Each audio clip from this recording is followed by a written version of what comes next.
প্রিয় বন্ধুরা, আপনারা জানেন এটি কোন জায়গা? এটি হচ্ছে ওয়েস্ট বেঙ্গলের নদিয়া জেলার মায়াপুর।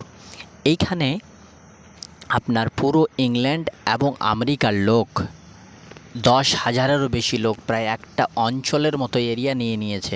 প্রায় হাজার হাজার বিঘা জমিন কিনে নিয়েছে এবং তারা এখানে বড় বড় মানে তৈরি করেছে, সোসাইটি তৈরি করেছে। তার মধ্যে যেই সোসাইটিটা আমি ঢুকলাম ওটা হচ্ছে একটা অনেক বড় বড় তারা মানে প্রায় 10,000 আমেরিকান এবং ইংল্যান্ড নিউজিল্যান্ডের লোক এখানে থাকে। আমি তো দেখেই অবাক হয়ে গেলাম যে আমাদের ইন্ডিয়ার মধ্যে এমন জায়গা যেখানে লন্ডন এবং অন্যান্য জায়গার লোকেরা, আমেরিকান লোকেরা এসে আছে। তো এটা হচ্ছে ওই জায়গা, পুরো একটা অঞ্চলের মতো এরিয়া। আমি পুরো ঘুরে দেখেছি জায়গাটা, পুরো তিনারা কিনে নিয়েছে এবং কোনো লোকের কাছে, ওইখানে এলাকার কাছে, স্থানীয় লোকের কাছে জমি নেই।